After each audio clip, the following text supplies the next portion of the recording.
సడన్గా తెలంగాణ సెంటిమెంట్ ఎందుకింత high voltage debate టాపిక్గా మారింది?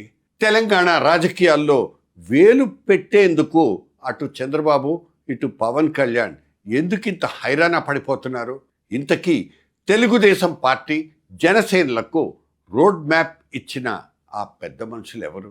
ఈ స్ట్రాటజీని వర్కౌట్ చేయడానికి పవన్ కళ్యాణ్ జూన్ 2వ తేదీన హైదరాబాద్లో ఫస్ట్ మీటింగ్ పెడుతున్నారు. ఇదంతా చూస్తుంటే ఒక్కటి అనిపిస్తుంది, దాల్మే కుచ్ కాలా హై. జూన్ 2 తెలంగాణ ఆవిర్భావ దినోత్సవం. త్వరలో గ్రేట్ హైదరాబాద్ పరిధిలో 3 మున్సిపల్ కార్పొరేషన్లకు ఎన్నికలు రాబోతున్నాయి. ఇవి ఆ తర్వాత 2028లో జరగబోయే తెలంగాణ అసెంబ్లీ ఎన్నికలకు సెమీఫైనల్స్ లాంటివి. పశ్చిమ బెంగాల్ అసెంబ్లీలో కాషాయ జెండా ఎగరేసిన బీజేపీ హైకమాండ్ నెక్స్ట్ తెలంగాణ మీద కన్నేసింది. అందువల్ల టార్గెట్ 2028, టార్గెట్ 2028తో గ్రౌండ్ ప్రిపేర్ చేసుకోవడానికి ముందుగా టీడీపీ జనసేనల్ని యాక్టివేట్ చేస్తోంది. ఈ ఇంట్రడక్షన్ చాలదా? తెలంగాణ సెంటిమెంట్ను మన నాయకులు ఎందుకింత రగిలిస్తున్నారు? తెలంగాణ ఆవిర్భావ దినోత్సవం వేళ హైదరాబాద్ వేదికగా పవన్ కళ్యాణ్ పొలిటికల్ రీఎంట్రీ ఇవ్వడం వెనుక ఉన్న అస్సలు మాస్టర్ ప్లాన్ ఏంటి? ఇది కేవలం పార్టీ కార్యకర్తల సమావేశమా, లేక ఆ ఢిల్లీ పెద్దలు గీసిన పక్కా పొలిటికల్ రోడ్ మ్యాపా?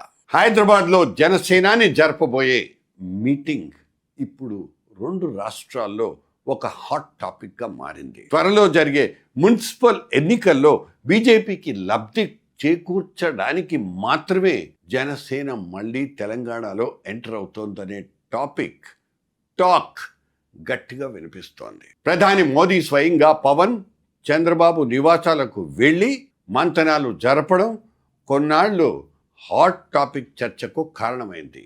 ఆ వెంటనే ప్రొఫెసర్ నాగేశ్వర్ కామెంట్లతో ఏపీ తెలంగాణ సెంటిమెంట్ మళ్ళీ రాజుకోవడం చూస్తుంటే ఏదో పెద్ద స్కెచ్చే నడుస్తోంది అనిపిస్తోంది. బీఆర్ఎస్ ఉనికిని దెబ్బతీయడానికి ఆంధ్ర సెటిలర్స్ ఎక్కువగా ఉండే కూకట్పల్లి, శేర్లింగంపల్లి స్థానాల్ని టార్గెట్ చేస్తూ ఈ వ్యూహం నడుస్తోంది. ఈ సెటిలర్స్ అనే మాట జర్నలిస్ట్ డైరీ ఒప్పుకోదు, తర్వాత మాట్లాడుకుందాం.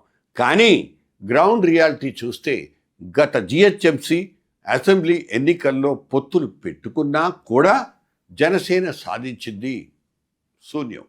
జూబ్లీహిల్స్ ఉప ఎన్నికల్లో లోపాయకారి ఒప్పందాల ప్రచారం, ఓట్ల చీలిక వ్యూహాలు మనం చూసాం. బీజేపీ వ్యూహాలు క్షేత్రస్థాయిలో అట్టర్ ఫ్లాప్ అయినట్లు కూడా కనిపించినా అల్టిమేట్గా కాంగ్రెస్ను గెలిపించాలనుకున్న వారి ఆశలు నిజమయ్యాయి.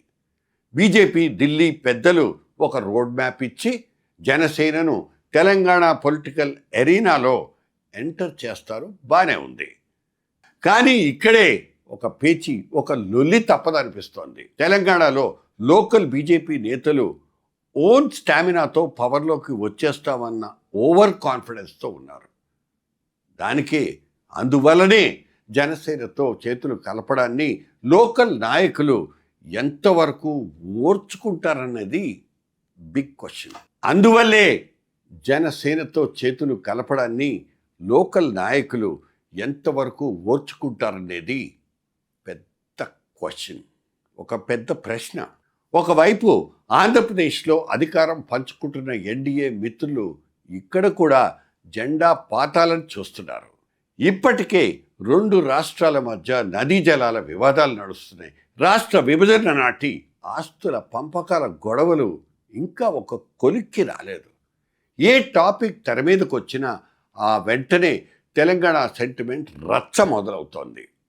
ఇప్పుడు లేటెస్ట్గా ప్రొఫెసర్ నాగేశ్వర్, పవన్ కళ్యాణ్ మధ్య తలెత్తిన వ్యవహారం అటు ఇటు తిరిగి తెలంగాణ ఆంధ్ర మధ్య ఒక వివాదంగా మారింది. మరోవైపు హైదరాబాద్లో ఎన్టీఆర్ విగ్రహం పెట్టడం ఇంకో వివాదంగా తయారైంది.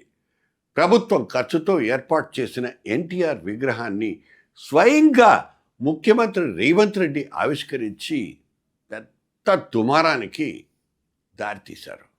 అసలు దుమారం రేపారు. ఈ సాకుతో తెలంగాణ సెంటిమెంట్ను దెబ్బతీసే కుట్రంటూ బీఆర్ఎస్ ప్రజా సంఘాలు మండిపడుతున్నాయి. ఈ రాజకీయ చదరంగంలో ఎవరు ఎవరి ప్రయోజనాల కోసం పనిచేస్తున్నారో ఎవరికి తెలుస్తుంది? తమకు అవసరమైనప్పుడల్లా ప్రాంతీయ విభేదాలు రెచ్చగొడుతూ పబ్బం గడుపుకుంటున్నది ఈ నాయకులు, దీస్ లీడర్స్. సామాన్య ఓటరు కేవలం ఒక పావు మాత్రమే, హిజ్ అ పాన్. రాష్ట్రం విడిపోయి 12 ఏళ్ళయింది. తెలంగాణ గడ్డ మీద ఆంధ్ర లీడర్ల వ్యూహాలు ఇంకా సక్సెస్ అవుతాయా? చూద్దాం. జూన్ 2న జనసేనాని హైదరాబాద్ అడ్డాగా మీటింగ్ పెడుతున్నారు. ఆయన నోటి వెంట ఎలాంటి మాటలు పలికిస్తారో అన్నది ఆసక్తికరం.